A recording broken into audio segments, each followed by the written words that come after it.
Hi, it's Dave here, and this is my wife, Kathy. Hello. This is the Cinemile. It's the podcast where we walk home from the movies, but not right now. We are in a studio for once. So we decided to stop our walk right here at Lemon 7 Studios podcast in Cork. And that's where we're going to be running through our best TV of the year. Okay, so in this episode, you are going to hear each of me and Kathy's top 5 TV shows of the year. These lists are not known to each other. They're always a surprise. Top secret. To No us. spoilers. No spoilers. Yes, there'll be no spoilers for any of the TV shows. This is just a recommendation for you.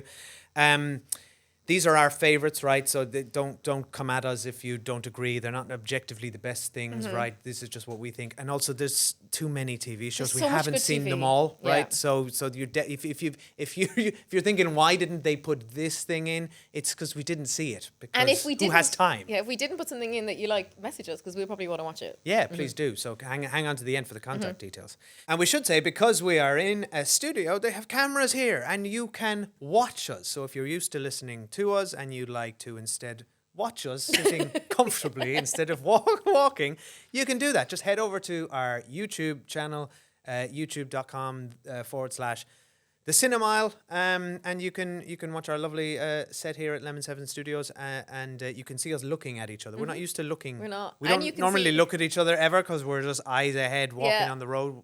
You can also watch it on Spotify, so it'll be there as well. Yeah, apparently you can do that now. Technology. After we've done our top 5, we're also going to run through our honourable mentions, great TV shows that just missed out on hitting our top 5. We're going to talk about our best binge. We are going to talk about our guilty pleasure TV show, our most disappointing TV show, and the worst TV show we saw in 2025. Hang on for that because I'm going to upset so many people and I can't wait for you to all write in. Kathy, what was your number 5 best TV show of 2025? My number 5, I am giving a lot of credit to it here because it hasn't actually finished yet. There's 2 episodes left. They better be good because it's on my top 5. My number 5 of the year is Pluribus by Vince Gilligan. We are currently reviewing every episode of it over on Patreon because we're having such a good time with this show. It's on Apple TV Plus. It is a sci-fi created by Vince Gilligan, who you'll all know from Breaking Bad, and I wouldn't even Better Call Saul. I wouldn't even tell them what the plot is. I'm not saying the yeah, plot. because All it's I'm a saying is great it's a great reveal. It's just not Yeah. the same as those shows. It is sci-fi. Yeah. It's wonderfully shot. Like, it looks beautiful. It's really interesting. It focuses around the central character of Carol, who I find fascinating. You know, he's very much taking his time with the show. So a lot of our patrons are kind of screaming that, like, he needs to hurry up with it. But what Apple has done, and it's a really good sign of investment in TV, is they greenlit 2 seasons up front, which means that he's actually got room here to do something quite slow and tell a story in a really interesting way, which you just can't do if you've only greenlit 1 season, because you have to really kind of make sure that it's packing a punch and that you're kind of getting yourself to that point of getting commissioned for a second season. So I love the creative freedom Apple's done here. Apple continues to be one of the best TV show makers, I think, out there. And yeah, I just love Pluribus, and I love the music. Like, there's a lot to love here, and we've been really enjoying watching every week, albeit I understand people's frustrations with the pace. My number 5 TV show of the year is also on Apple TV Plus, and I agree with you. They are making consistently. I think they're the home of great sci-fi now. They just are. Yeah. I really struggled with where to put this on my list, and it landed here. Severance season 2.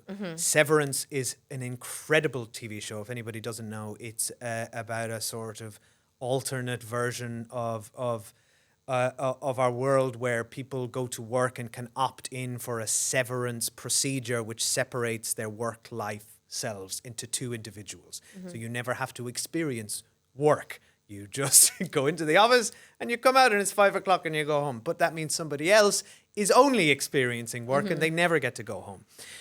It's such a great concept and idea by Dan Erickson. This is his first TV show that he got made. Ben Stiller directs them all. Great talent here. Oh my God, just like John Turturro, Christopher Walken. Ben Stiller doesn't direct them all. He directs many of them, Yeah. sorry, I should there say. was an but Irish he's, woman directing some of it. that's whose name right. escapes me. But don't give him all the credit. But Adam Scott, Britt Lauer, I think is particularly good in this season. I thought this season this was my most anticipated show of the year, and I thought it was a bit wobbly in places. I think it doesn't all really hang together perfectly. I felt like we felt week to week we were kind of really. It does a lot of silo bottle episodes with single characters, which are great in isolation, but we felt like we were kind of missing the through line of our main characters. And I think by expanding the scope of the show so much and the lore, which they did really effectively, and it's gripping and interesting. I think what was sacrificed was that sort of central momentum that the first series had of just these characters and you're in it with them and this pace. And it kind of has to do a little bit of a reset at the beginning of season 2 to address the brilliant cliffhanger ending of season 1. However, this has some of the best individual episodes on TV of the year. The Gemma episode, the retreat, the finale, again, another banger finale. I don't think there's a show that does finales better than Severance. It's incredibly edge of your seat, thrilling. It looks amazing, this show. It's like 70s Instagram style. It's an incredible show. I cannot wait for season 3. Yeah, I can't wait for season 3. And actually, we reviewed every episode of that one as well. And not to be a total Apple shill, but my number 4 of the year is The Studio. Oh, The Studio's great. Also on Apple TV. Yeah. So The Studio is a really interesting, like, we're always trying to seek out comedies because so much of the good TV is drama, it's grim, it can be really kind of distressing, very, big themes. The Studio is just really fun. So it's an American kind of satirical fringe comedy series created by Seth Rogen, who does give red flags to me of like, oh, I don't know, Seth Rogen a bit annoying. And Adam Goldberg, his writing partner. Loved Seth Rogen in this. Yeah, he wrote it with Evan Goldberg, Peter Hyuk, Alex Gregory, and Frida Perez. So big team of writers. Incredible group of actors in this. Brilliant cameos. I will just say it's really funny. Like, I laughed my ass off at The Studio. It's incredibly stylish. So it's set in like a Hollywood lot. I love things about Hollywood as well. I love things about filmmaking. It just scratched all my itches. I love things that are set around movie making, which is what this is. And it's like basically he's running a studio in Hollywood and it's like what happens around that. A lot of the show is like, it's not all actually one shot, but it's shot as if it's edited and cut as if it's all one shot. So you're like really following the characters through the scenes. They're all very, very frantic episodes. If you're talking about Severance finales, like every episode feels like a Severance finale because they're all really, really intense. Yeah. I had a total ball with this. I really elevated my opinion about Seth Rogen because he's absolute cracker in this. It's kind of off type for him as well. It's really off type, yeah. But he's very likable in this. So I absolutely love The Studio anyway, and I can't wait for it to come back. It's brilliant, and it's like a classic sitcom because a lot of the structure of the episodes are just classic sitcom setup. Imagine a sitcom, but with like that looks like a Hollywood movie every time. Yeah, and it's a fantastic show, and it's so Loved funny. It. My number 4 of the year is not funny at all. It might be the least funny show of the year. It's Andor season 2. It's the Star Wars show on Disney Plus. Which is about it's nominally about the formation of the Rebel Alliance in Star Wars as they rise up and sort of unite and become an organization instead of a load of disparate groups. So it's kind of a prequel to the Star Wars A New Hope in a way, right? But what it really is, it is really an analog for the roots of resistance when faced against fascist regimes, which can be, overlaid onto so much of history, so much of modern society. We're seeing the rise of far-right regimes so often everywhere. And this show by Tony Gilroy, this is masterfully written by him and his team, delves into how resistance starts on an individual level, on an organizational level, how it moves to protest, how violent protests, how protests can be quashed, how fascism lives and breeds in monotony and the sort of the sort of evil, the monotonous evil that comes from bureaucracy and creep and this small thing. The show is so incredibly nuanced and exciting and thrilling. It's almost feels dirty to put the Star Wars label on this show because Star Wars is a franchise which I think is just mostly garbage these days. From if you ask me, this doesn't really feel like Star Wars. It's not like a thrilling adventure ride in that it's incredibly adult and grown up in its themes. It has some incredibly good performances. Stellan Skarsgård is amazing in this. Irish actress Denise, I don't know if she's Goff or Go or how you say it, but she is compelling as a villain. Also, so to take, this is just a 2-season show. It was always intended to be as such. It's a beginning to end story, both seasons. It is as good as the first season if you haven't gone to watch it. It's the best and most interesting and compelling Star Wars thing I think ever made. It is sad and beautiful and important, I think, as a piece of work. Andor is incredible. And it has X-Wings in it on top of it. It's like when you have the Star Wars stuff in it, it's almost like, oh yeah, this is Star Wars. And when you think like Darth Vader is just off screen, it's almost like ruins it, the Star Wars setting, because it doesn't seem to make sense. I love though that they dress it up as Star Wars. They kind of snuck it in. It's like that's it. It's like he made a stealth, grown up, mature show with something to say. And just like, oh, but it's also Star Wars. And that's kind of sad in some ways that's the state of movie making and TV shows where what's the IP angle? How do we get people to watch this? So, and if that's the way that we get people to watch really important and incredible writing, so be it. I mean, like, it's interesting because Disney obviously purchased Marvel and Star Wars in its effort to kind of future-proof itself. And they've done a lot better with the Star Wars. I know there's been some turds, but like to make that under the Star Wars umbrella is so cool. No, it feels like a happy accident. Yeah. And sorry, no, I don't credit Disney for making this. I'm just saying it feels like they made a mistake. It feels like an accounting error and nobody was looking at what Tony Gilroy was doing. They've done 2 seasons of it. They made a mistake. It's a hit. Right, my number 3 of the year is a franchise that we both love and had a right roll time with this year. We began this year with Traders UK, Traders US, both absolute cracking seasons. And then Traders Ireland launched. Was it this September? We had the best time with this show. There were 4. We watched 4 seasons of Traders this year because it was Traders UK Celebrity and regular Traders UK season 3. Right? So yeah, we watched a lot of Traders this year, but the Irish one was something special. It's rare that we watch Irish TV. We never watch live Irish TV. So what Traders does brilliantly is it brings back the good old days of terrestrial TV that we're all watching together. We're like all talking about it at the same time because it's not been dropped as like a binge on some obscure platform. Everyone in the country was talking about it. The casting was phenomenal. The Irishness of it was wonderful. Like Siobhan Sweeney from Cork was the host. Slane Castle was the setting. Great. We had the best time watching it, and we ended up in this funny situation that's never happened to us before, where of course we're talking about a show, but the people who are in the show are listening to us. So weird. We ended up having 2 of the traders actually on our show to recap with us, which was such a laugh. So we just had a really good experience. We loved watching it. The whole country was talking about it. Like, we had a watch party at the end for it.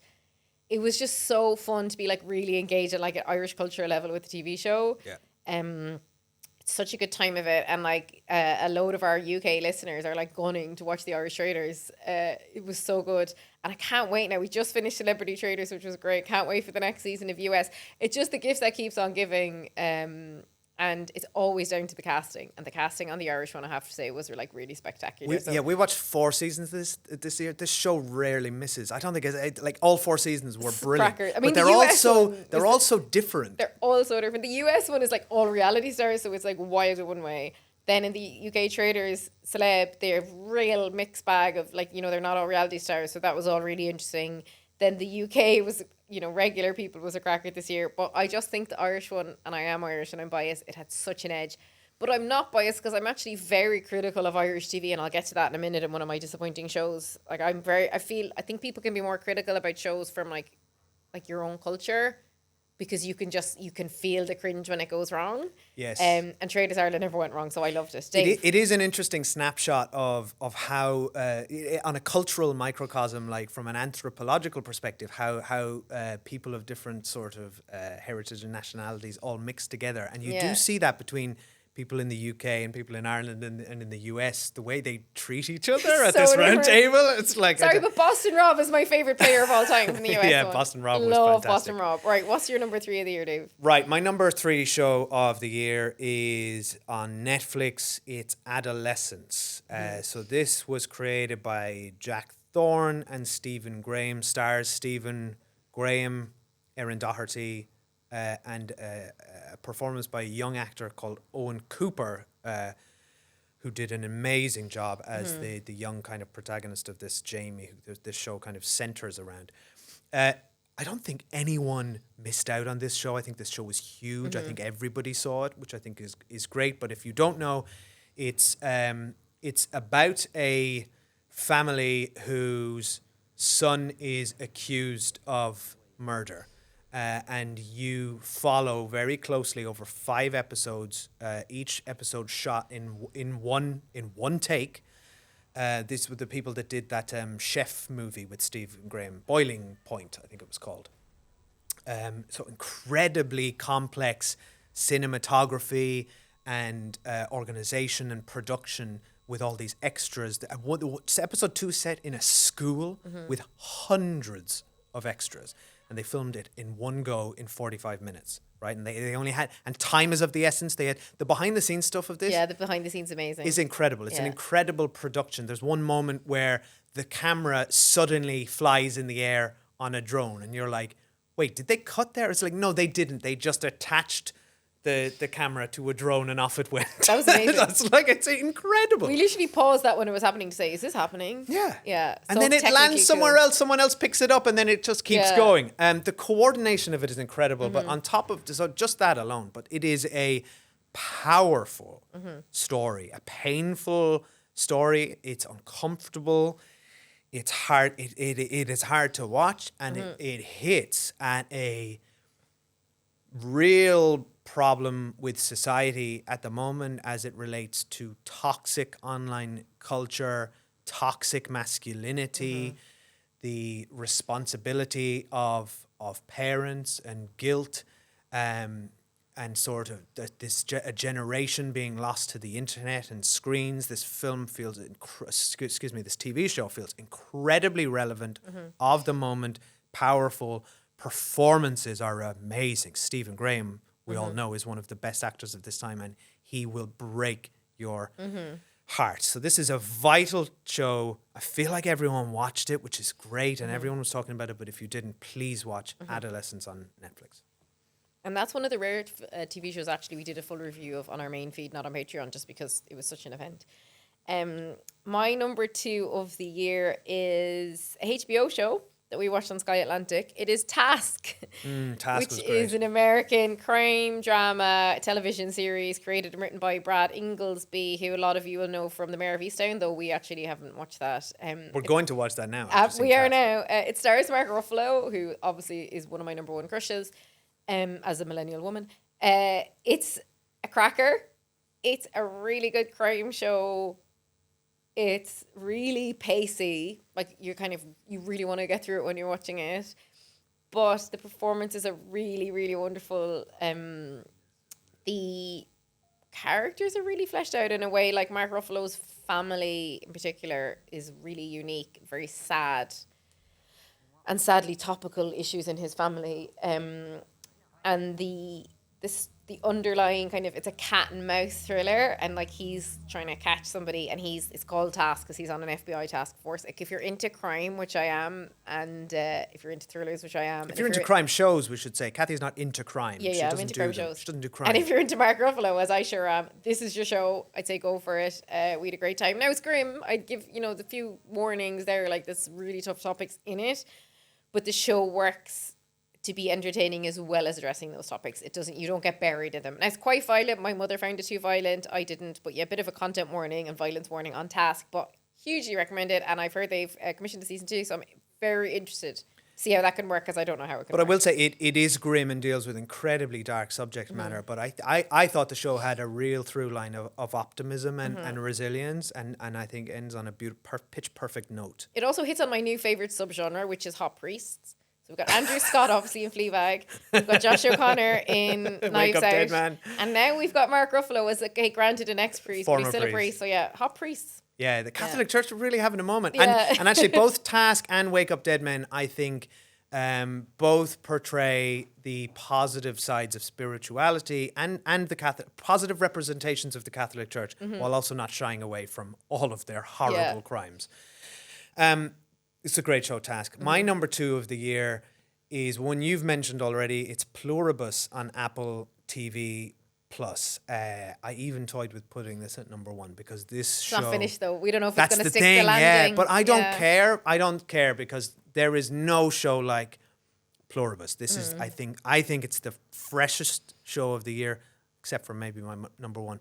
But there is nothing else like this show, and I don't want to spoil kind of what it's about but I will say, Kathy said it's a sci-fi thing, and it's got a real twist on kind of overplayed post-apocalypse sort of settings, right? This show has such a wonderful central idea with how that our character Carol has to deal with. It's a world-changing sort of sci-fi event that this one character has to deal with, who doesn't seem very equipped to deal with it. And she is not... What I love about this show is that Carol, played amazingly by Rhea Seehorn from Better Call Saul. And this show, he kind of wrote this part for her. This is a showcase for her. She's a phenomenal talent that should be a big name from here on out, because she makes this show. She is so unlikable in so many ways. So kind of like, I love her, like rough and coarse and like irritable. Yeah. But she's so lovable. But you also want to shake her and say, just like, no, Carol. She kind of just like, she's so antisocial, but you kind of just root for her even when she's doing the wrong thing. This show has no clear kind of antagonist. It has no clear conflict. It feels so often like Vince Gilligan has written himself into a corner. And yet it is so compelling and has these such interesting moments. Like there's a whole scene of Carol taking out the bins, which is so good. like this So boring good. stuff, and it sounds boring.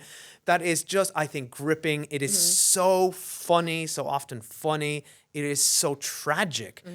And it feels so small in a show that sets up a thing that is so huge. I understand people have problems with the pace, but I am just loving every minute of watching this unravel. I'm confident Vince Gilligan will land this. I think Pluribus is an amazing TV show.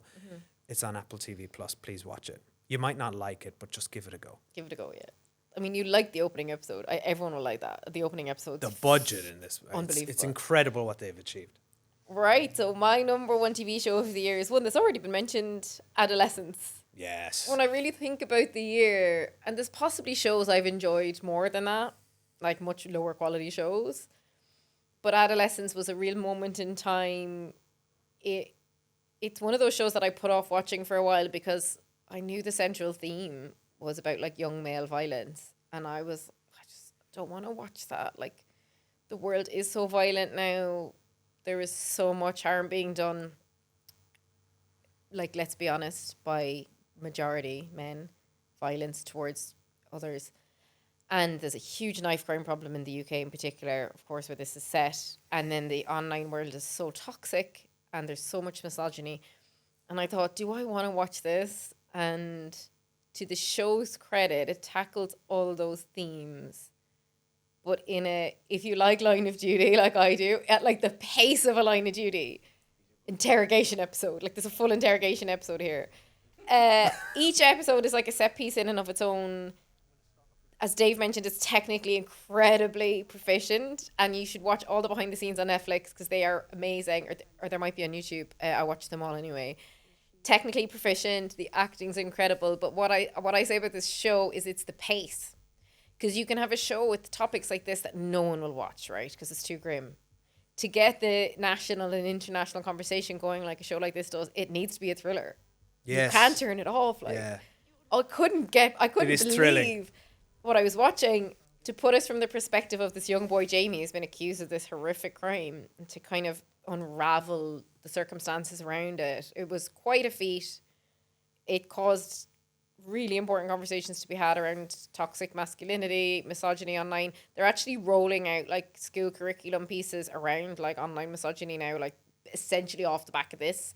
So it had like that kind of political impact in the UK as well. Yeah, it was spoken about in Westminster, right? Yeah, like it's and this is where Netflix can be such a powerful platform when they get it right, because when a show's good on Netflix and everyone's talking about it, everyone sees it, and you can get that international impact. So for all those reasons, Adolescent is my number one show of the year. Dave, what's your number one? Excellent. I can't guess your number one. You can't? No. No? Okay. It's a show that's not for everyone. I don't think it's even for Kathy. And I've recommended this show to so many people who watched one episode and said, no fucking way, Dave. Are you kidding me? Is it The Chair Company? It's not The Chair Company. It's The Rehearsal with Nathan Fielder. The Rehearsal. I completely forgot about that show. Season 2. For the record, I loved it. Oh, good. Okay, okay. I don't even know how to describe this show. I don't think it can be described. It for all intents and purposes, it's a HBO series about Nathan Fielder, who is a real person, who is a sort of a comedian and kind of who plays with reality TV conventions. His show Nathan For You was a kind of Undercover Boss. a take on Undercover Boss, kind of, and then those kind of like he presents as a professional that helps local businesses. It's so funny and hilarious. But funny. this show is a step up because HBO gave him such an incredible budget and seemingly free reign to basically do what seems to me like a huge experiment for TV format. He plays with the boundaries of what's real, what's constructed. He casts real people, and for anyone who watches this and thinks this is all set up, it's real. No, there are real people involved in this, and much like Sacha, he's been sued by Sacha Baron Cohen's work. Yeah, they're getting sued by people who are unhappy with that they were lied to or the way they were treated. And by the way, ethically speaking, I think this show is pushing up against some boundaries. I have serious issues with the ethics here. I agree, and there are certain points at which I felt uncomfortable. I feel like there are certain points in both series where potentially real people are potentially being exploited or pushed beyond. But I think he's pushing boundaries and figuring out those lines while also telling an incredibly compelling story about a character. I think he's kind of playing a character here. It's like a magic act. Like he says himself he has roots in magic, right? When he was a teenager, he loved magic. And it feels like he's playing a magic act. You never know whether it's him or a character. And he's very comfortable in making fun of himself. The whole show feels like a magic trick. There's nothing like this on television. It's interesting. It's compelling. It has a through line. It feels both like the first series while also going in a completely different direction. He's clearly willing to just go in a mad direction. Yeah. I'd love to spoil it, but there is a reveal at the end of this, which you saw, Kathy, at the end of this series where you realize what this whole series was about. And it is insane. Yeah. It has real world implications, like for what he did something in real life that you realize that the whole show was a rug pull for this moment. It is incredible if you can get to that point. But before that, most importantly, this show is a comedy. And it is freaking hilarious. It is like I was like crying with laughter. I watched an episode, which is the one where I said, Kathy, I have to bring you in for this episode. There is one particular episode that deals with randomly the life of real life pilot Sully, who landed a plane in the Hudson River in real life. That Tom Hanks movie. And he kind of goes into recreating some of his life based on his biography. It is so funny. Absurd. I was glad you brought me back in for that one. So funny. Because I was like, I don't know about this show. Like, it's silly.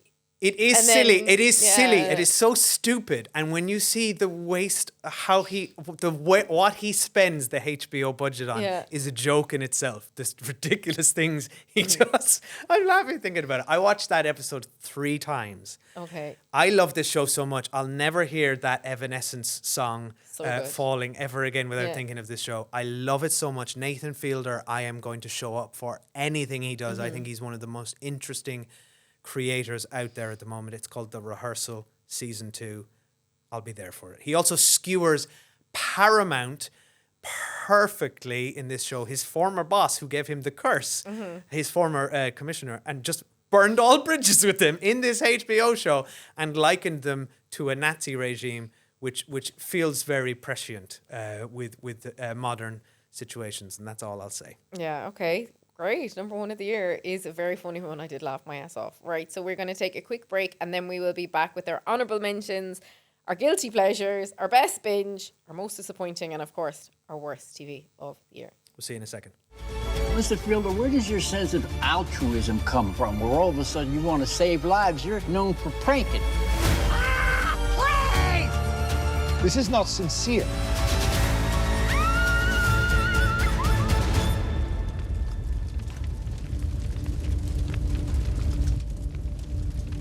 Help.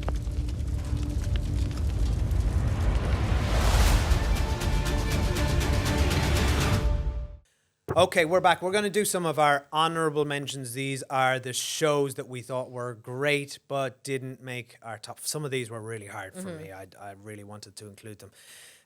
I'm going to shout out a show which was season 1 of it was my number 1 that year. It's The Last of Us season 2. Oh my God, Craig Mazin is an incredible showrunner. Pedro Pascal and Bella Ramsey still great in these roles, but the season 2 I think was very wobbly, very lopsided, and I think a lot of the problems are rooted in the source material. I think I love that game. It's very divisive, but it's long. It's so long that they had to break this into 2 seasons. And there is they decided to break this season at the right point, at the natural point, but I don't know. It doesn't make me excited for a season 3. Same. I think it's not that exciting. I think the first half of they do something very interesting, which you'll know if you've seen it. That is incredibly well done. This has one of the best episodes of TV of the year, which is a big battle, which is incredibly done. There's some powerful stuff in this first half, but I don't know. The show suddenly rests on Bella Ramsey. She's asked to do a lot in this season, and I didn't take to her Ellie as much as I did of the grown-up video game version of Ellie in The Last of Us Part 2. So I don't know. This I think it was too big of a meaty adaptation to do, and it didn't really work as well for me. I had a good time with it, but like I agree, I'm not looking forward to season 3. It looks amazing, this show, though, and it does have some great stuff in it. A show that we really enjoy that we just finished is The Beast in Me with Claire Danes. Yeah. And is it Matthew Rhys? Matthew Rhys. Such a good time. Great thriller. Claire Danes, endlessly fascinating to me as an actress, just how intense she can be in like every scene. So I had a really good time with The Beast in Me on Netflix. Another cracker on Netflix was Apple Cider Vinegar. I had apple cider vinegar as well. What a show. What a show. It's really vibrant. It's about the story of a real life influencer, I guess she's called, Belle Gibson, who like notoriously in Australia like pretended she'd had cancer and became like a supposed wellness guru and was like peddling really dangerous misinformation.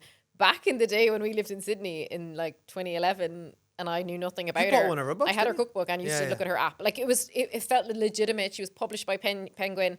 The show really explores like how you get to that point where like an absolute scam artist can be peddling their wares to the point where she was on like one of the first apps. She had an app called The Whole Pantry that ended up on Apple Watch. It was mad stuff. So I think Apple Cider Vinegar, it's also really vibrant. Like Oh, this show had this. It's The, really unusual. the editing in this show is Yeah. so cool and snappy. And Caitlin Dever is her name, right? Yeah. Who also plays a character in The Last, Last of of Us, Us, who yeah, we'll get great more year of in for her. season 3. Great year for her. She's an incredible actress. One thing that's interesting, this show is, I think, vitally important as a reflection of society, because we are seeing there is just like a smorgasbord of incredibly successful con artist things in real life, shows being adapted about real life people. The Dropout, that WeWork one with creepy Jared Leto, the Scamanda, that one with Julia Garner, the what was that one called?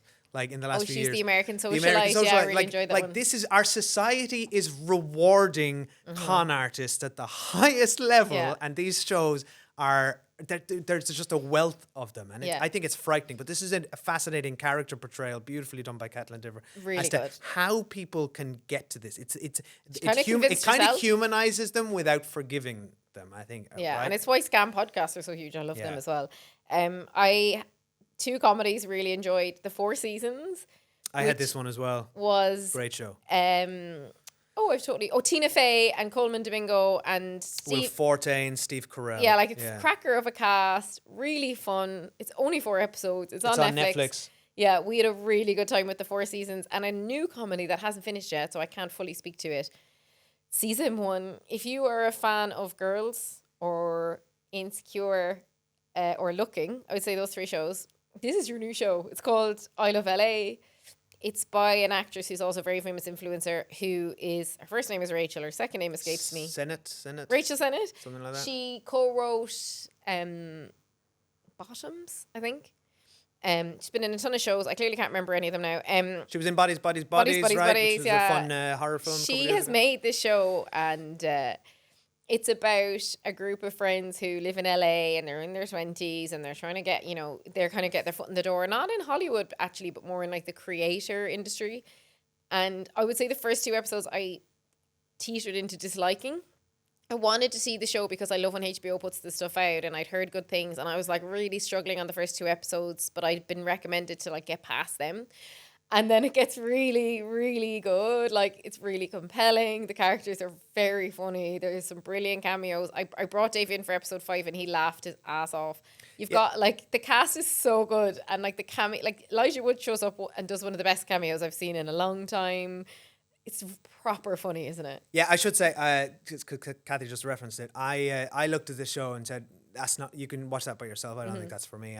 There's too much TV, right? You have to make choices. And it's like 20-something influencers in LA. Like, and then she said, this is so good, give it a go. And I sat down in episode 5, instantly watched the next one. This is laugh out loud funny. I'm going to go back and watch them all. This is cracking. And it just feels like fresh and vibrant. And like, I'm much older than a lot of these people. And I feel like it's like, I get to experience like an authentic representation of a generation who's young in their wants and fears and hopes it's excellent. It's really good. Yeah, I can't really wait to funny. go back and watch more. Anyway, have you got a few more honourable mentions? I'll say I am.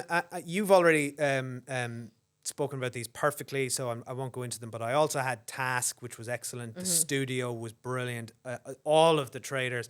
I realized this is the first year I've never seen any Traitors show until 2025. Oh, really? Yeah. And I watched 4 of them this year. I love the Traitors now. The year that the first UK one came out, that was in my best of the year list that year. I think it might have been my number 1, but I haven't spoken about it since, like, on this show.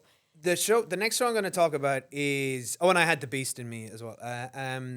The Chair Company, and I spoke about Tim Robinson a bit and his movie Friendship on our best movies. Now you cannot go into too much detail on the Chair Company here because I know you're going to go down a rabbit hole. Which is funny because the show is about rabbit holes. It's about conspiracy rabbit holes. I'll just say it is about a relatively normal guy, as normal as Tim Robinson, the comedian, can be, who works in an office job, and he has an incident involving a chair that forces already him you're going into too much detail to investigate in a conspiracy theory style the company that made the chair, the Chair Company. This series is insane. It is wild, insane. It often is. I don't know what's going on. It doesn't make sense. People are saying it's David Lynchian. The characters don't feel like real people, but in the best way possible. It is so funny and weird. If you like Tim Robinson's sketch show, it's more of that. I don't know. You have to ignore the plot. There is no real plot here. Don't hold out for the plot to have a great resolution. But it apparently is a huge hit and it's coming back for season 2. But just like go in treat it as a series of insane sketches with weird situations, and you'll have a blast. I think. I was found it disappointed with this brilliant. one because I love his sketches and I loved the first episode of this. And then I gave up halfway through because I know you're saying don't come for the plot, but like I expected a plot when it's over a series. And the show is kind of giving you a plot as well, so I get that. I got over that very quickly. Okay. Actually, I want to mention White Lotus season 3. We're huge fans of White Lotus. We have reviewed all of it over on Patreon, including this one. It's still a phenomenal show, brilliant cast, like very well acted, but the pacing of this season and the plotting of it to me really let it down. So it wouldn't be hitting a top 5 list for me. But I still think it's a really good show, and I can't wait for season 4, which I believe is going to be in Paris. Stranger Things we're reviewing on Patreon. It's a hit or miss show in the sense that like sometimes the episodes are too long. Some of the characters like Nancy and Jonathan I despise and loathe.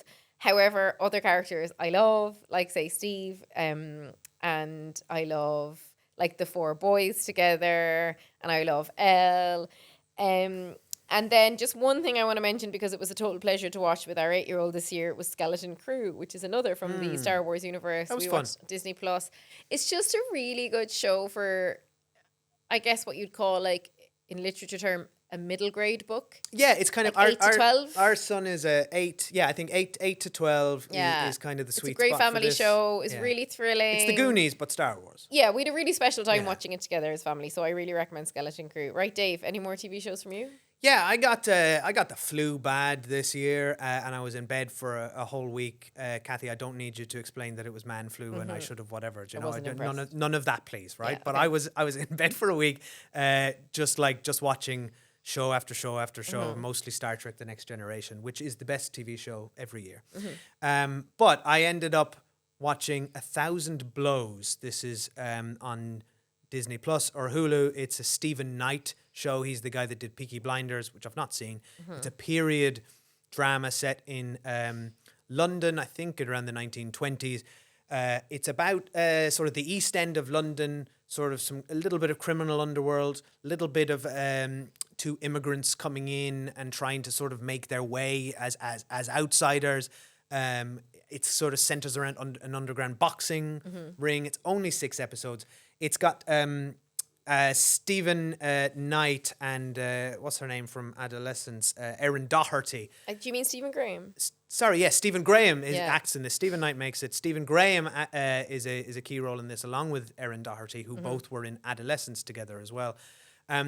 I just loved living in this world back in like grungy, dirty, 20s London East End, and it's just dirty and grimy and punchy, and it's a lot of fun. It's called 1,000 Blows. It nips along. It's a real easy watch. And that's why it was so funny, wasn't it, in Adolescence? Because Stephen Graham was like way more muscly than he should have been, but it's because he'd come off that show. That's right. Yeah. It's like, why is Jamie's dad in Adolescence built? Yeah, and like in Sinners, why is like in the 30s, why is Michael B. Jordan like built for I know Creed? nobody looked like that then. It's ridiculous. Also, no like regular Joes look like that now. Like unless you've like 5 hours a day to go to the gym, like it ain't I don't gonna know happen. if the gym bro culture is real. There's a couple of animated shows I'd like to call out. First is Haunted Hotel with that's fun, yeah. with Will Forte, which is just an animated sort of adult show set in a haunted hotel with a family dealing with ghosts. I nipped through all 10 of these. It's an easy binge. It's really great. One I watched with our eldest son, Oscar, again, who's 8, is Your Friendly Neighborhood Spider-Man. I think Marvel or Animation are putting out some incredibly interesting stuff. X-Men 97. This is a sort of a slightly newer take, another sort of let's do Spider-Man again. Yeah. But it's got sort of a 60s aesthetic to it. It kind of felt like a callback to the old sort of, the real older comics. But it was a lovely thing to watch with our son, who kind of wasn't as familiar with the origin story of Spider-Man, right? Yeah. And it's really good. It's just really tight, and I'm looking Wasn't forward it a to bit season 2. violent though? One of the episodes, did you say? Yeah, he did struggle with it. It's a little bit violent and intense for him but this is very much Spider-Man in his early era. So he gets punched a lot, he gets hurt a lot, and a bit like when we watched Karate Kid Legends with our kids. Like, he didn't know that Spider-Man was going to be okay when he took a bad beating. No, and bless him. But it's really good. And if you're bored of watching Spider-Man's origin story over and over again, I will say it provides plenty of sort of twists on the genre and format for those of us who know this story so well. Right. Should we get on to our best binge then? I want pleasure? to call out a couple. I've got a couple more, and I think got more. I'm running over time. I'll call them out quickly.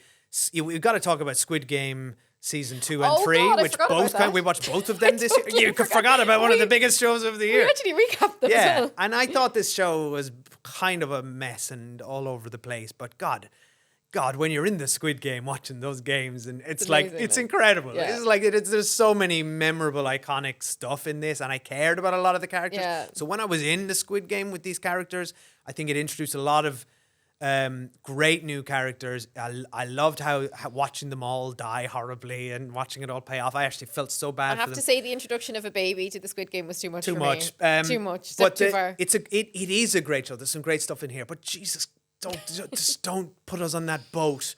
This is to get us off that boat. Get us off trying to find the island. There's so much What are you just talking about? dragging down the whole plot. Kathy's blocked it from her memory. So No, much I'm of like, Squid what boat Game are you season talking 2 about? is on a boat. People on a boat looking for an island. isn't. She's blocked Oh, it. sorry. Wait, yeah, sorry. Yeah, I 'cause have it's blocked so it. boring. I have blocked all the boat stuff out. Like, I literally thought you were using a metaphor there. Sirens was a great binge on Netflix. Black Mirror came back this forgot year about and had a Sirens, yeah. cracking season. Hacks, we started watching this and we're catching up, and Hacks is amazing. Please watch it. And lastly, just quick shout out to South Park, which had a year. Yeah. And like is getting White House press releases made about them because they're so thin-skinned in the White House. Yeah. But it's great to see South Park just going for the Trump administration. Yeah, love to see it. hard. Love to see it. Well, speaking of binges then, because you did mention one of the binges we had there. My best binge and guilty pleasure. So this is a one and done list here. Okay. It was the final season of You. Yes. I'm a big You girl. I thought about this for my guilty pleasure. I'm a 'cause big Joe stan. Yeah. This is why it's a guilty pleasure, because this show makes you sort of fancy a serial killer, which is insane. Penn Badgley as Joe is I think one of those like once in a lifetime roles. He's iconic. He's brilliant. The show is so silly. It's one of the silliest shows on TV. It's so stupid. At all times, he's just wearing like a black baseball cap and like that's his disguise. He's like incredibly violent, and yet the show plays on your own, I guess, internal misogyny and makes you kind of hate the women that Joe's like going after, which is so sick. Like as a viewer, it's actually a really weird experience. Because he's the narrator, he's your Yeah. lens, you're watching everything You're in through his his head. perspective. Yeah. He's always getting obsessed with different people, and you're just waiting for like, oh, who's he going to get obsessed with next? Even though you also know it's going to do her no favors, and like it's terrible. And so it puts you in a fucked up situation. It's incredibly compelling. Like I always binged this season. Like I can't not binge it. It was the last one ever, and I have to say it surprised me at how good the ending was. Yeah. I ain't going to spoil anything here, but it was a show that had to reckon with many things, which is that everyone fancies the protagonist. The protagonist is also absolutely disgusting, horrible human being. He's utterly insane. They brought him back to New York this season, back where it all began. And Funny Dave hasn't watched a lot of them, but you then had to jump in for this. Oh, I thought this was great. The reason it's my guilty pleasure is because of how messed up it is and how sick it is and how sick it makes me feel to be addicted. And then also the reason it's my best binge is I couldn't stop watching it. But the show, what I liked about the show is it without spoiling the ending, it just straight up basically looks down the camera, and for anyone who missed the subtext of Yeah, just like you're not supposed to like Joe. It points at you if anyone misses you need it. to look down the camera there and say it. You're not supposed to like Joe. Yeah. He's a serial killer, Yeah. guys. But you're also supposed to fancy him, guys. And you will. yeah, and you think about that. You reckon with that. You naughty, naughty people. My best binge of the year was also on Netflix, which is, let's be honest, It's a binge it's the home of the binge. Is Department Q. I'm surprised you didn't mention it. Did you forget it I forgot existed? about it. You forgot about it. Yeah, I thought so. Department We Q. watched too much TV. Because we Department binged Q it. is We so good. inhaled it so fast. You almost Department forgot Q that is it so existed. good. Department Yeah. Q is an adaptation of, I think, a Scandi movie series and probably book series. I don't know. But they've relocated it to Edinburgh. Matthew Good plays the lead detective of the titular Department Q, who's one of those grumpy. I hate everyone, and I don't like working he with really you. works. But goddamn, he gets results. Yeah. And it's kind of, it feels very much like The Wire it's the specialist task force being put into a basement, whose major crimes unit, and opening up old cases that Much nobody like in wants. Task, where they have to literally clean out an old house to make their office in there. Yeah, it's got that grungy sort Yeah. of there's like urinals next to their desks and all this kind of stuff. But it's a binge because it's very propulsive. Yeah. It's a great story. It's very kind of silly and pulpy, Yeah. but like But always ends on a Matthew cliffhanger. Good's fantastic and So compelling in this good. role.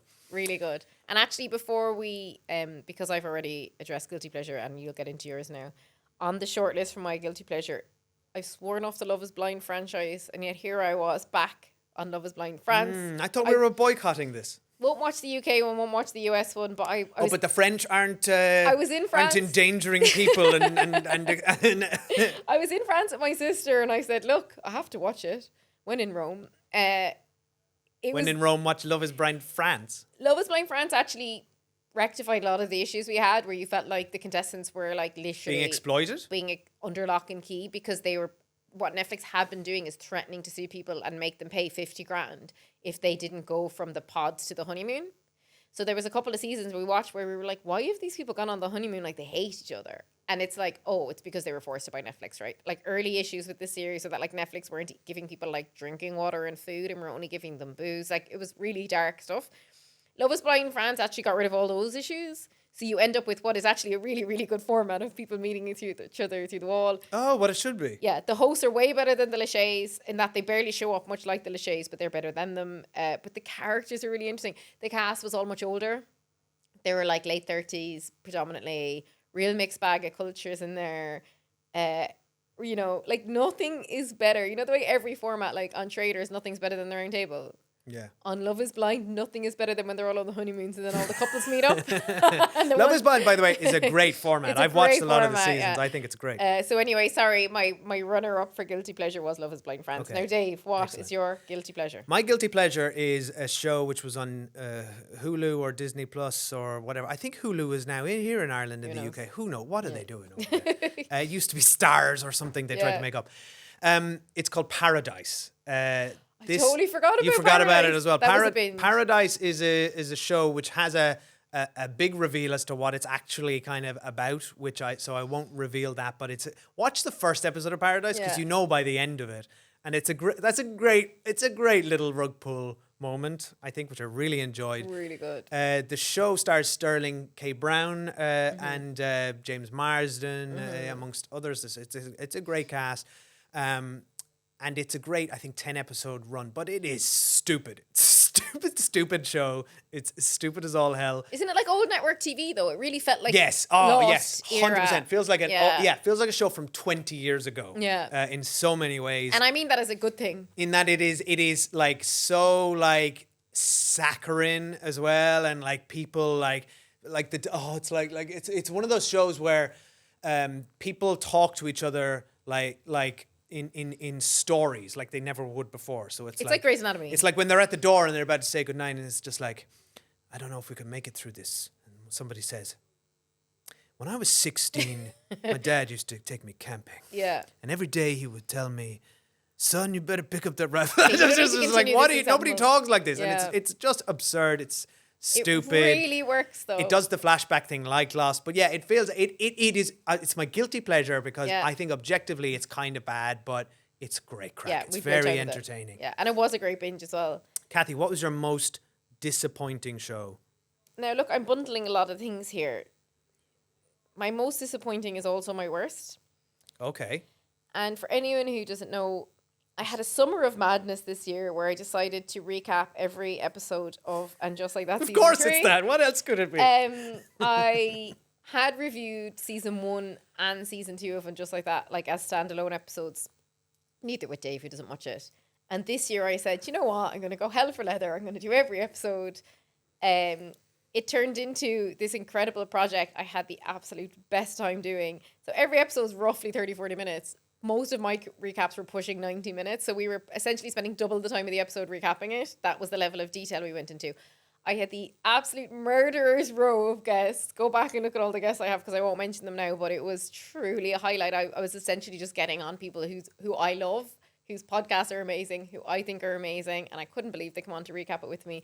And a lot of people like hate watch this show, but I will say like I hope watch this show. Like I always want it to be better. I like Quantum Leap. I want to put right what once went wrong with like the Sex and the City movies, particularly Sex and the City 2. I'm imagining you leaping into the body of Michael Patrick King and looking in the mirror. Oh boy, Michael Patrick King is my number one enemy of 2025.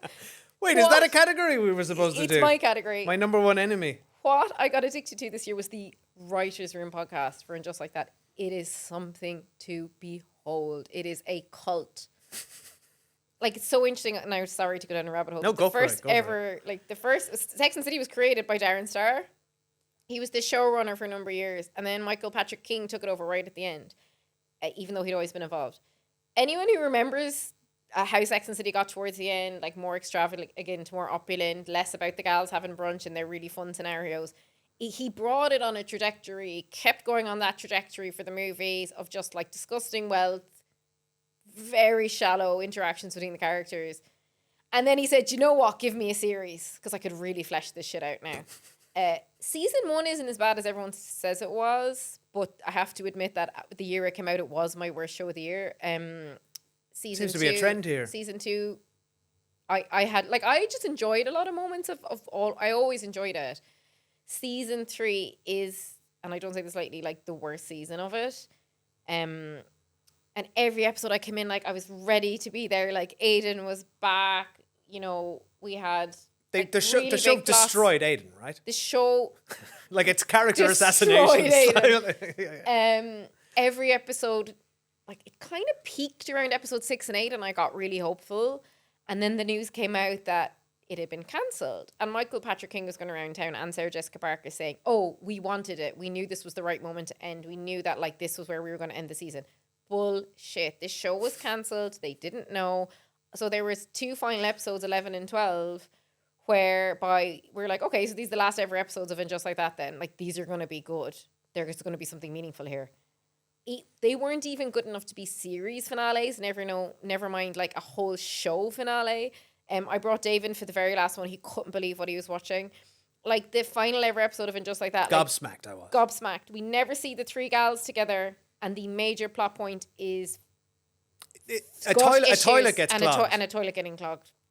Like it is so It's the finale. bad. This is the last episode of this whole TV series ever. And it's all about a toilet getting clogged. It's the end of the Sex and the City universe. And it's like, do you know what? I'm just going to pretend now that it ended fine on the first movie. I'll let the first movie happen. But I had the best summer of my life recapping it. And by the way, well done to you because while it was an absolute pain in the ass to edit those episodes on top of everything else, they were excellent. I wasn't even watching the show, but I loved listening back to you. They were so much fun. And They're all like the the best guests you guests had. ever, Shout like- out some of the guests you had. I for can't anyone because who I'll doesn't forget know. someone then and I leave Oh, someone fair off. enough. Okay, Yeah, but the guests were go amazing. back if you're in any way interested and you missed out Yeah. on And Just Like That. Even just listening to these poor fans of this show, Yeah. as you said, hope watch this show. It made me feel how I feel about Star Wars and things. Yeah. I felt very bad for all of you, but it was very funny listening to you dissect this terrible trying show. to find meaning. in- Because you're really Yeah. trying, like, I'm spending all my time on this. Like, I need to find something, like, to talk about. So, like, I'd find one positive piece to get excited about. And then I just think the worst part of it all, though, the slap in the face to the fans, is the pretense that they planned this. yeah. You did not plan this. Don't embarrass yourselves. They released a promo that said season finale, not series finale. It's embarrassing. Michael Patrick King is terrible. And I advise everyone to go and listen to the Writers' Room podcast to just die over how sycophantic that room is and how cult-like it is. And I just think people need to know, like, when the creator of a show needs to get away from it. And it's like the George Lucas problem with Star Wars. Like, they needed to get George Lucas off Star Wars. They needed to get Michael Patrick King off this show because it could have been a really good show. Like, the actresses are as good as they ever were. Right, I'll stop talking about it. So my worst and most disappointing of the year is And Just Like That, season 3. Kathy, I'm genuinely sorry for your Thanks, loss. This is like when you rant about Star Wars. my most. By the way, getting George Lucas off Star Wars was not the answer, and it wasn't the problem. Oh, okay, yeah. My analogy didn't work. No, sorry, my final analogy was what they did to Aiden this season was they've turned him from a Han Solo into a Jar Jar Binks, and it's unbelievable what they've done to him. That right, is good. I'll end it now. All right. My most disappointing show of the year was Alien Earth, which was the first TV show in the Alien franchise, brought to the screen by creator Noah Hawley, who has done a fantastic job of adapting Fargo to the TV screen. He adapted the X-Men universe in a great show called Legion. I was super excited for this because I love the Alien franchise. I think this is a very accomplished creator. And I'm disappointed because there's a great show in here. This show looks incredible. I don't know how many hundreds of millions were thrown at this. Looks amazing. It looks the business. The sets are incredible. The costumes. It is incredibly gloomy and dark looking. There's some great creature design and effects in here. It's got everything. But the show, I think, is a disaster on the writing level because of Noah Hawley. And again, there's some great performances in here. So I think the fault lies with him because one, Alien is, and I think some of the directors are to blame here as well, because the Alien needs to play with dread. You need to feel the absolute existential horror of things that are out there in the universe that we know nothing about, where no one can hear you scream, and they need to be terrifying and creepy, and you need to feel. There are some really interesting. There's one really interesting alien design in here, which I'll credit them for. And thank God they have expanded the scope of aliens past the xenomorph. I'll credit the show for that as well. There are more aliens in this. But the show doesn't do dread. It bungles horror, suspense. It also tries to, which it should have done, tackle something meaty and meaningful with a TV run around synthetic life forms and for humans, cyborgs, and what it means to be human if you transfer consciousness to a different body. It's got some really interesting, meaty things that it tackles. It doesn't answer any of them satisfyingly. Those characters are incredibly annoying. It's got a Peter Pan thing going through it, which I found pretentious and stupid. I so often I hated the show so often, and then there's a couple of great stuff in here as well. So it's just like I was on a roller coaster hate watch with this, and I know many people really loved it. I had a great chat, spoiler chat on our Patreon. If you can go check that out, with one of our patrons, Stephen KT, who defended the show and defended it really well, and Elena Mark from the Honeymoon Period podcast. I think who had a very balanced view. We had a great chat, the four of us. But that's my most disappointing is Alien Earth. Yeah, you were on the minority. I've one more. Yeah, everyone seems to love this show as well. It's critically acclaimed. It's on people's end of the year list. Yeah, like it's one of those things where I'm like, am I crazy? Am I the crazy one? If you're out there and you thought this show was really bad as well, Dave let me know. was seeking out bad reviews because he was sick of all the good reviews. What's worse is that they end this on a huge cliffhanger without season 2 having been even planned out, and it's not satisfying. It's a terrible season finale. Look to Severance. That's how you end, on a cliffhanger with a satisfying season finale. Okay. I watched the first episode and thought it was decent, but I'm not into Alien, so I didn't watch it anymore. I forgot one more disappointing. Oh, go for it. It was my runner-up for most disappointing, and I have to say I didn't finish it, so maybe it got much better. I was very disappointed by The Walsh Sisters, which is the adaptation of the Marion Keyes books, 7 of them, the most famous being Rachel's Holiday. I was so excited for this. It was on RTE this year, so one of the few other Irish shows I watched, and I'm such a fan of the books, particularly Rachel's Holiday. What this show did that I think is both very interesting and then ultimately why it didn't work is they kind of tried to bring all the books together, set them all in the present, and kind of all the plots happening concurrently, as opposed to what the books are, which is like a series of books set over 20 years in various cities, like London, Dublin, whatever, LA. It's all in Dublin. All the plots are happening concurrently, and it's all set now. And I understand all the reasons to do that, right? It just becomes way more economical when a show's set now, not in the 90s. It's way more economical to just set it all in Dublin where they can film. So I understand the economics of it, but I feel like the show is very constrained by budget. it should have never been all those shows together. It should have been in the 90s. Rachel's Holiday is the best book. It should have just been Rachel's Holiday with some of the stuff happening around it. There was just way too much going on in every scene. But all the actors were brilliant. And like Marion Keyes was involved, and I love Marion Keyes, and I listened to some of the podcasts about it, and I understood creatively where they were always coming from. So it just wasn't for me, and I never finished it. So if anyone did finish it, like, let me know if I should go back and watch, because I will if I think it's going to be worth the while. But, you know, there's so much TV on, like, I think a lot of people like me tuned in for the first episode or two and probably dropped off it. Yeah. Yeah. Anyway, Dave, what's your worst of the year? Here we go. Strap in, everyone. You're going to hate this. Oh, okay. Okay, so I'll caveat this, right?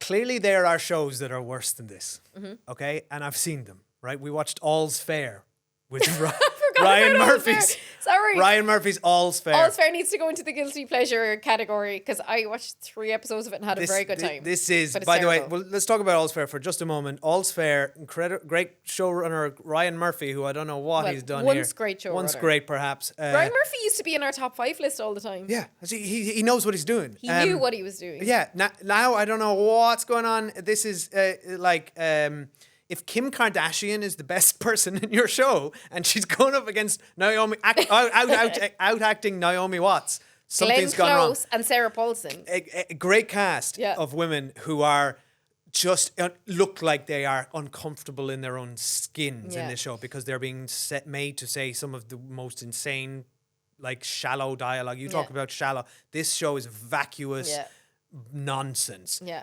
It is objectively terrible and objectively 100 times worse than the show I've picked for And my worst of the objectively, though, year. very bingeable. For the likes of me, No, who I'm likes not. I that kind can't of do shit. it anymore. Yeah. I did watch like a fascinating car crash, looking at Kim Kardashian's assless leather chaps. Imagine if your solicitor She showed wasn't up wearing asses like the with chaps. whatever she was wearing. She was just wearing. She was in her office, and it was a suit, and the ass was cut out of the suit. So Yeah, you could see her thong riding up. What? How else would you call it? Just an assless leather chaps. But they were leather, like Yeah, it was but they're suit not pants. leather. Oh, excuse me. They were very professional assless suit pants. Yeah, exactly. Anyway, go on. What's your worst?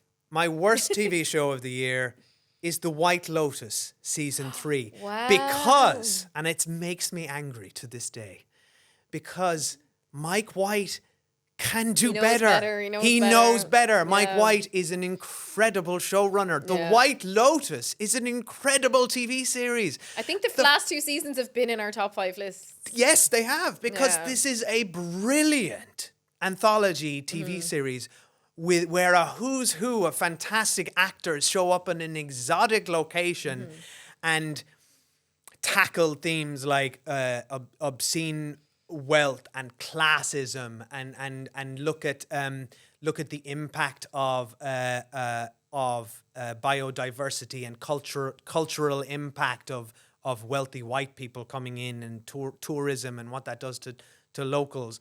This has a show so rich, and season 2 does a lot of interesting stuff with sex and people's relationship to that, and sex workers. And season 3 goes to Thailand, okay?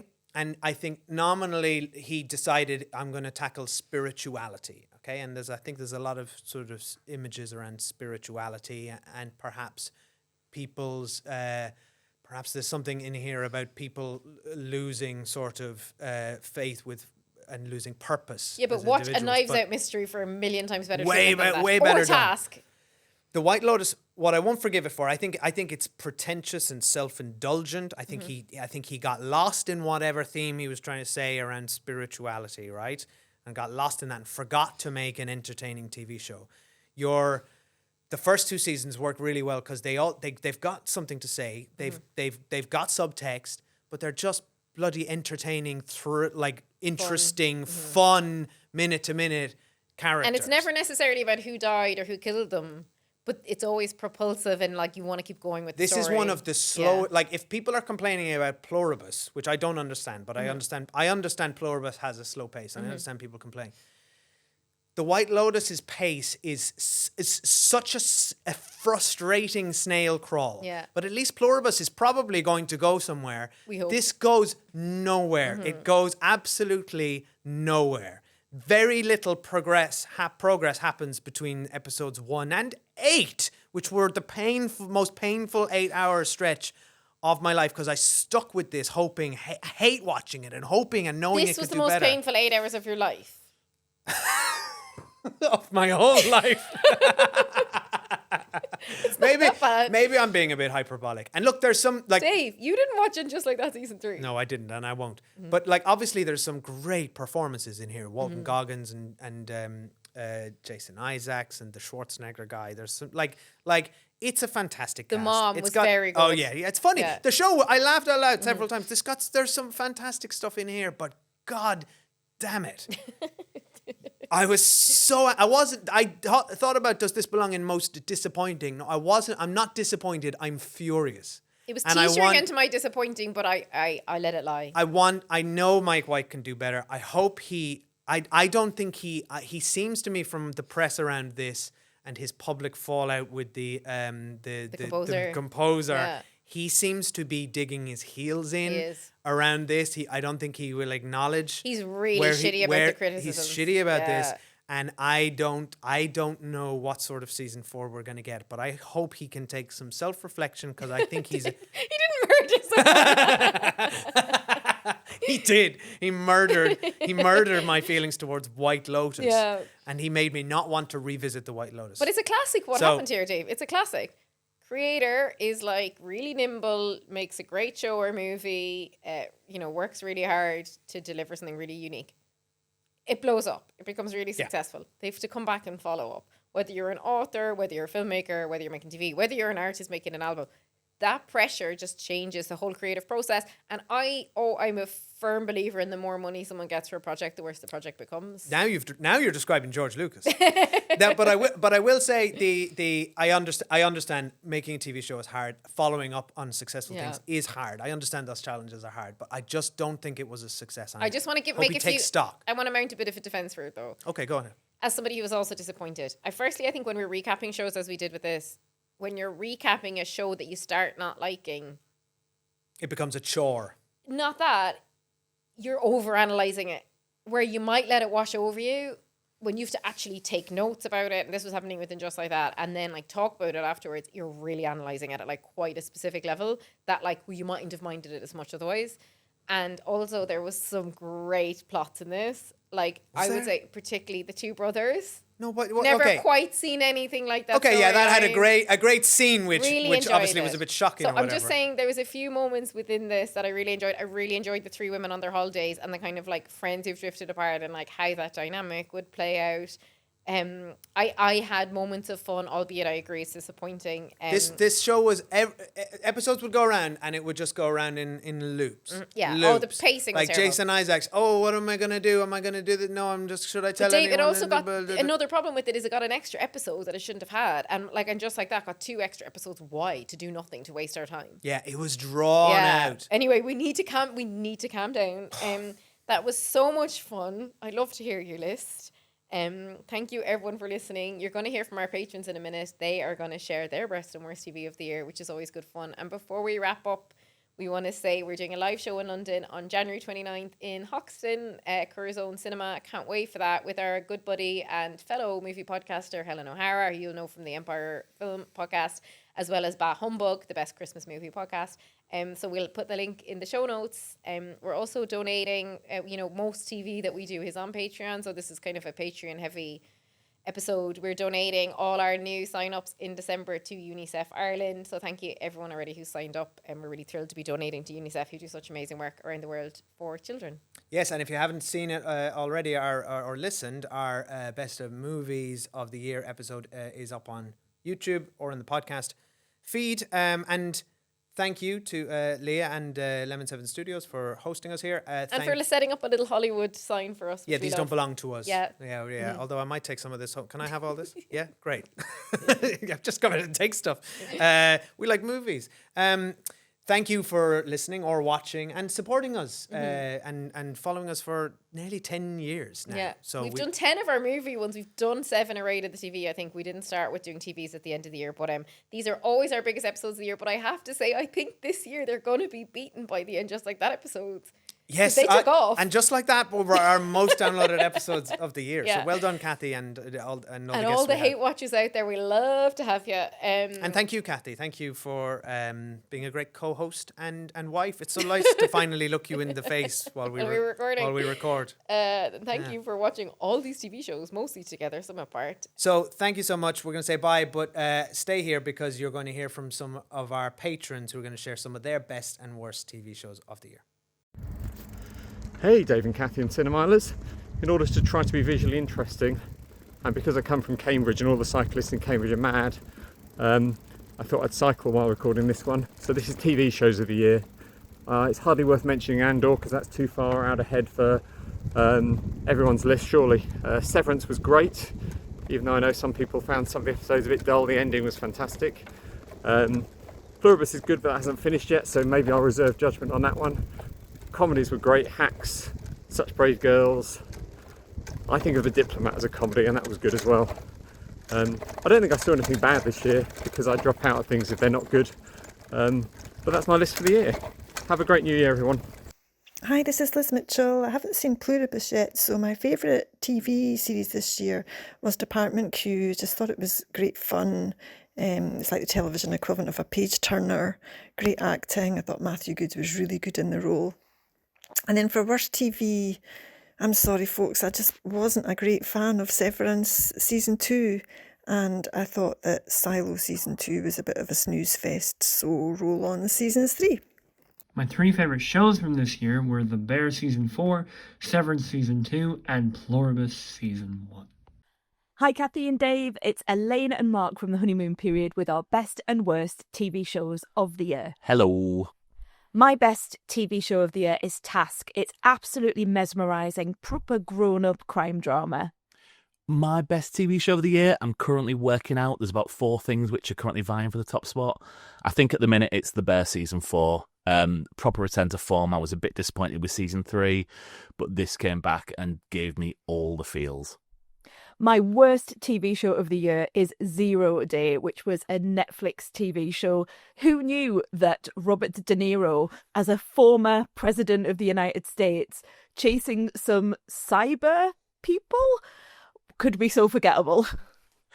My worst show of the year is Daredevil Born Again. I was a big fan of at least the first series of Daredevil going back, but this just seemed like a bit of a mess and all over the place. So yeah, didn't really work for me. Thanks so much for all the shout outs and having us on a couple of times. It's really cool to be on and to chat to you guys, and look forward to listening to your lists. Hi, this is Kate and my husband Neil. Hello. And this is our best TV of 2025 and worst. My best TV, I have a lot.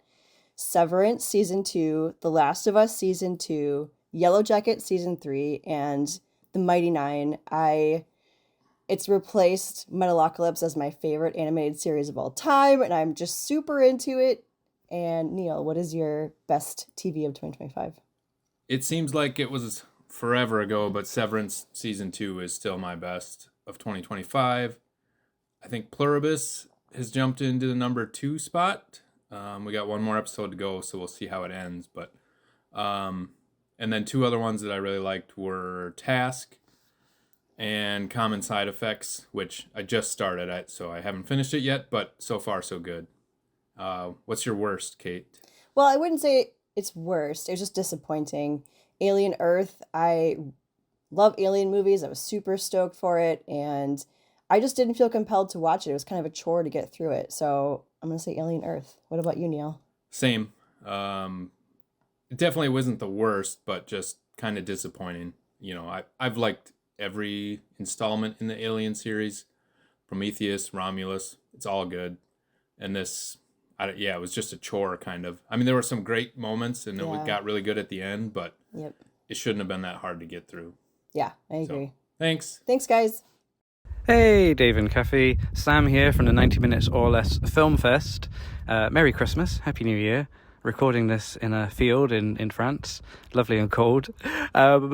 My favourite television show of this year, and it's been a really good year, Slow Horses, The Studio, Andor, Last of Us, more Race Across the World. My favourite TV show this year is actually a YouTube show, which I really, really recommend. It's called Jetlag the Game. There's like 16 seasons of it now. The production values are really high.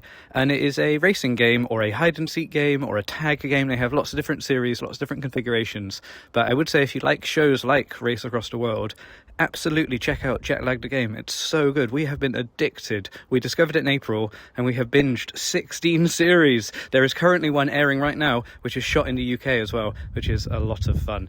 So big recommendations for that. And my worst series this year, my least favourite, but I watched the whole thing to the very end, was The Night Agent Series 2 on Netflix. It's crap, but it's so watchable. Thanks, guys. Hello, it's Elizabeth, Kathy's sister, also known as Lockdown Lizzie.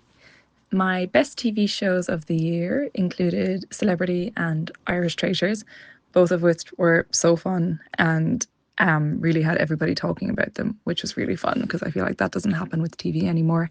And similarly, Severance and Pluribus, which are both amazing shows. I like that they were coming out weekly this year. So although I missed a binge, it's great to be able to chat about them with people.